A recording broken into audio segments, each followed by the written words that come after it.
చేపట్టాలని ఈ సభ ఏకగ్రీవంగా తీర్మానిస్తుంది.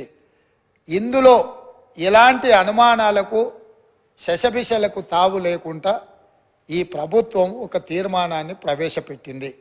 ఈ తీర్మానాన్ని మీరు అర్థం చేసుకొని మీకున్న అవగాహన మేరకు మీకున్న అనుభవం మేరకు మీరు ఇంకేమైనా ఇది అమలు చేసే క్రమంలో ఏదైనా న్యాయపరమైన చట్టపరమైన చిక్కులు వచ్చే అవకాశం ఉందని మీకు ఏదైనా అనుమానం ఉంటే మీ అనుమానాలతో పాటు దీన్ని అమలు చేయడానికి సూచనలు ఇవ్వండి. మీరు అన్ని అనుమానాలను లేవనెత్తి అసలు ఈ తీర్మానానికే ఒక చట్టబద్ధత లేదన్నట్టుగా చర్చ జరగడము ఇది మనందరికీ మంచిది కాదు. కాబట్టి సో మీ మనసుల్లో ఏదైనా అనుమానం ఉంటే అనుమానాన్ని చెప్పండి, దానికి మీ వైపు నుంచి ఇచ్చే సూచన కూడా చెప్పండి. మేము ఇక్కడ ఇది రహస్యంగా మేమేదో కూర్చొని మేమేదో పదురుకొని కూడుకొని ఏదో తీర్మానాన్ని పెట్టి చర్చ లేకుండా పాస్ అని ముందుకు వెళ్ళదలుచుకోలేదు అధ్యక్ష. ఇది అత్యంత కీలకమైంది. తెలంగాణ సమాజంలో సుప్రీంకోర్టు వరకు కూడా జరిగిన చర్చలు ఏముంది, మీరు బలహీన వర్గాలకు మీరు అండగా నిలబడాలంటే మీ లెక్కలేంటో మీకు తెలవాలి అన్నారు. ఈ బలహీన వర్గాల లెక్కలు తేల్చి వాళ్లకు నిధుల విషయంలో నియామకాల విషయంలో సహేతుకమైన వాళ్ళ వాటాను వాళ్ళకి ఇవ్వాలని ఆనాటి కేంద్ర ప్రభుత్వం 2011లో ప్రయత్నం చేసింది. ఆ ప్రయత్నాన్ని తదనంతరం వచ్చిన కేంద్ర ప్రభుత్వము ఆ విషయాలను అన్నిటిని కూడా తొక్కిపెట్టి ముందుకు తీసుకురాలి.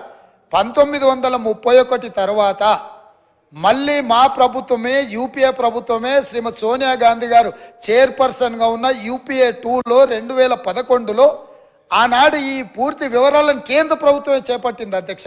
ఆ నివేదికలను బయట పెట్టకుండా తర్వాత వచ్చిన నరేంద్ర మోడీ గారి ప్రభుత్వం అడ్డుకున్నది. 10 సంవత్సరాలు ఆ ప్రభుత్వం అడ్డుకున్నది.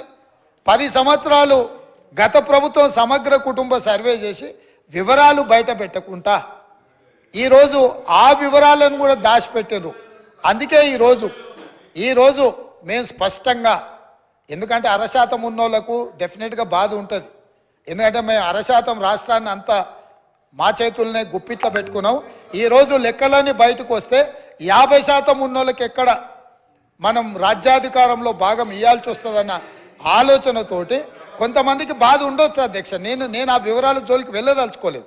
ఇప్పటికైనా ప్రధాన ప్రతిపక్ష నాయకుడు వారు వచ్చి, ఒకవేళ వారు రాకపోయినా వారిని ఎవరినైతే చేయాలనుకున్నారో వారు మాట్లాడకుండా పక్క నుంచి నకలు చిట్టీలు అందించి పెద్దలు కడియం శ్రీహరి గారిని కూడా తప్పుదో పట్టించే ప్రయత్నం చేస్తారు. ఎందుకంటే పాపం వారి కడియం శ్రీహరి గారి చిత్తశుద్ధి పట్ల మాకు ఎలాంటి అనుమానం లేదు. నేను పదే చెప్పినా ఇప్పుడు కూడా ఆన్ రికార్డులో చెప్తున్నా. కాకపోతే సావాస దోషం అంటారు కదా, కొంతమంది పక్కలో కూర్చొని వారిని కూడా తప్పుదోవలో నడిపించే ప్రయత్నం చేస్తుండ్రు. దీనికి సంబంధించి అధ్యక్ష పార్లమెంట్ మార్చాల్సిందే, సీటు కాదు బయటికి పంపాల్సిందే. సీటు మారిస్తే కూడా ఈ గాలి జోకితే మళ్ళీ ప్రమాదం ఉంటుంది. నేను స్పష్టంగా నేనే క్వశ్చన్ వేసిన అధ్యక్ష. 21/12/2021లోనే పార్లమెంట్లో నేను ప్రశ్న వేసిన, ఆ ప్రశ్నకు సంబంధించిన రిప్లై కూడా ఉంది. తారక రామారావు గారికి ఇది పంపుతా, ఎందుకంటే వారికి ఏమైనా అనుమానాలు ఏమైనా ఉన్నాయో నా ప్రశ్నకి ఇచ్చిన జవాబు డీటెయిల్గా ఇక్కడ ఉన్నది. వీటన్నిటిని పరిగణలోకి తీసుకొనే ఈరోజు మా ప్రభుత్వం ఒక మంచి ప్రయత్నం చేస్తుంది. ఎక్కడో ఒక దగ్గర దీనికి పునాది పడాలి. ఆనాడు రాజ్యాంగం రాసుకున్నప్పుడే కాంగ్రెస్ పార్టీ ఎస్సీ ఎస్టీలకు రాజ్యాంగపరమైన రక్షణ కల్పించి రిజర్వేషన్లు ఇచ్చిండ్రు. కాబట్టే ఈరోజు 19 మంది ఎస్సీలు 12 మంది ఎస్టీలు సభ్యులై చట్టసభలకు వచ్చిండ్రు. 5 మంది 3 ఎంపీలు 3 ఎస్సీలు 2 ఎస్టీలు ఎంపీలై ఈ రాష్ట్రం నుంచి పార్లమెంట్లోకి వెళ్తున్నారు.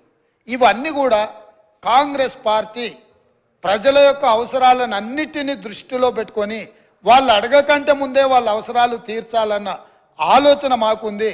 రాజేందర్ సచార్ కమిటీ వేయడం ద్వారా మైనారిటీ వర్గాలకు ఏ విధంగా మేము మద్దతు ఇవ్వాలనో ఆ విధంగా మద్దతు ఇవ్వడమే కాకుండా కాంగ్రెస్ పార్టీ అధికారంలో ఉన్నప్పుడు మైనారిటీలకు 4% రిజర్వేషన్ ఇచ్చి విద్యా ఉపాధి అవకాశాలలో వాళ్ళని ఆదుకోవడానికి ఉద్యోగ అవకాశాలలో మైనారిటీలకు 4% రిజర్వేషన్లు ఇచ్చిన చరిత్ర మాది.